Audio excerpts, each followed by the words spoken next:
Hello दोस्तों, smart agriculture classes में आपका स्वागत है। आज का टॉपिक है मेरा कि अरहर के खेत में होने वाले हानिकारक रोग और कीट के नियंत्रण के बारे में आपको बताया जाएगा। इससे पहले आपको अरहर की खेती बताया गया था। अब अरहर में जो भी कीट और रोग लगेंगे उसके बारे में हम आपको जानकारी देंगे। तो सबसे पहले हम डिजीज से स्टार्ट करते हैं कि डिजीज कंट्रोल मेथड के बारे में जानते हैं। तो अरहर में जो सबसे पहला जो डिजीज लगता है उसका नाम है विल्ट डिजीज। विल्ट को हम बोलते हैं उकटा रोग, उकटा रोग के नाम से जाना जाता है हिंदी में इसको। और ये जो रोग है उकटा रोग, ये होता है फंगस के चलते, ये फफूंद या कवक के चलते होने वाला एक हानिकारक रोग है। और ये जिस फफूंद के चलते होता है उस फफूंद का नाम है फ्यूजेरियम ऑक्सीस्पोरम। फ्यूजेरियम ऑक्सीस्पोरम के नाम से जाना जाता है। फ्यूजेरियम ऑक्सीस्पोरम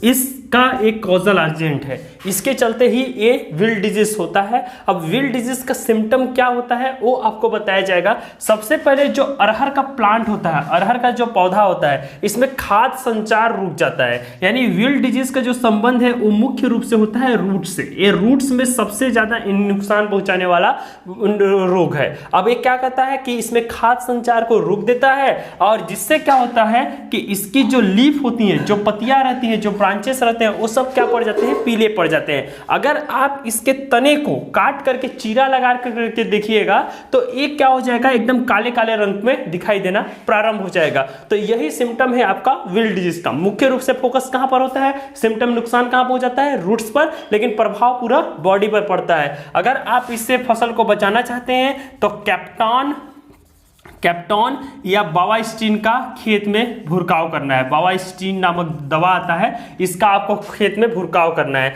अगर ये आपके पास नहीं है तो आप क्या करिए, मुक्ता नामक वैरायटी आता है जिसको बोलते हैं कि विल्ट डिजीज से रेजिस्टेंस क्षमता रखता है, प्रतिरोधक क्षमता रखता है, तो आप मुक्ता नामक वैरायटी का उपयोग कर सकते हैं। आगे बढ़िएगा, जो दूसरा डिजीज है उस डिजीज का नाम है स्टेरिलिटी डिजीज। स्टेरिलिटी का मतलब होता है बांझ रोग। अब बांझ नाम से ही इसमें आंसर आपको छुपा हुआ दिखाई दे रहा है कि ऐसा पौधा जिसमें फल का निर्माण नहीं होगा उसको हम लोग क्या बोलेंगे, बांझ। यानी पौधा का विकास तो बहुत होगा, खूब पत्तियां आएंगी, पत्तियां छोटी छोटी रहेंगी, लेकिन ना इसमें फूल बनेगा ना ही फल बनेगा। तो ऐसे रोग को हम लोग क्या बोलते हैं, बांझ रोग। और ये जो रोग होता है ये जनरली होता है वायरस के चलते होता है, लेकिन वायरस को सिक्रेट करने का काम, यानी कि एक स्थान से दूसरे स्थान या एक पौधे से दूसरे पौधा में पहुंचाने का जो काम है उसको माइट्स करता है। माइट्स का मतलब होता है मकड़ी। आप अक्सर देखेंगे अरहर के फील्ड में मकड़ी पाया जाएगा। और मकड़ी क्या करता है कि जो वायरस का सिम्टम रहता है उसको एक पौधा से दूसरे पहुंचाने का काम करता है।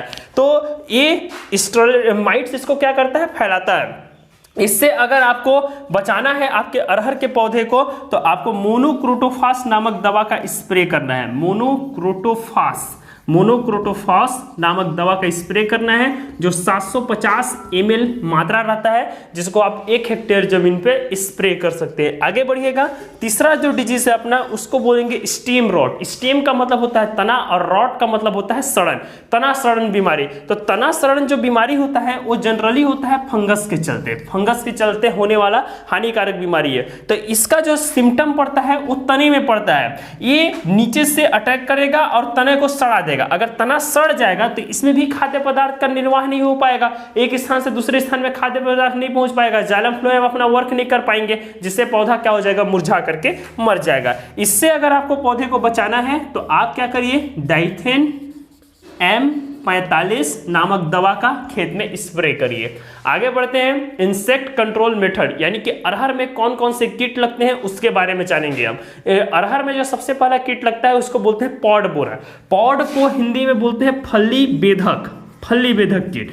इस कीट का संबंध होता है अरहर में जो फलियां का निर्माण होती है, दाने का जो निर्माण होता है, उस समय इसका इन्फेक्शन पड़ता है। ये क्या करेगा, इसका लार्वा अवस्था बहुत हानिकारक रहता है। लार्वी क्या करेगा, पॉड के अंदर प्रवेश करेगा, इसको छेद करेगा, फली को छेद किया, अंदर में प्रवेश कर दिया और अंदर के दाना को खा देगा। अगर अंदर के दाना को खा देगा तो दाना आपका क्या हो जाएगा, खोखला हो जाएगा। तो ये सिम्टम किससे होता है, पॉड बोरर नामक कीट से होता है। इसके लिए हम इससे बचाने के लिए फसल को एंडोसल्फान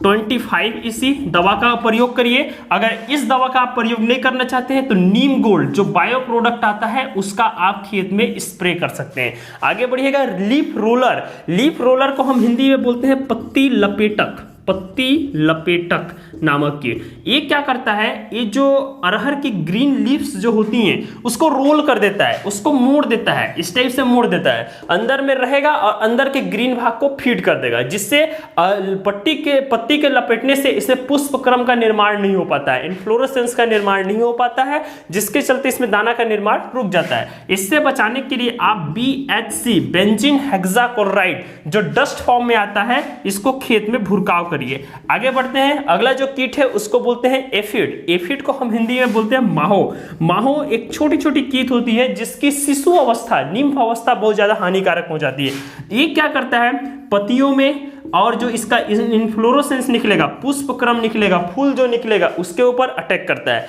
बैठेगा और पत्ती के और फूल के रस को चूस लेगा, जिसके चलते इसमें दाना का निर्माण होना बंद हो जाता है। यह सिम्टम आपका किसका रहेगा, माहो का। इसके लिए आप फास्फामिडान का स्प्रे करिएगा, फास्फोमिडान नामक दवाई का स्प्रे करिएगा। ये है आपका इंसेक्ट कंट्रोल मेथड। इसी के साथ आपका अरहर का डिजीज और इंसेक्ट कंट्रोल मेथड समाप्त होता है। धन्यवाद।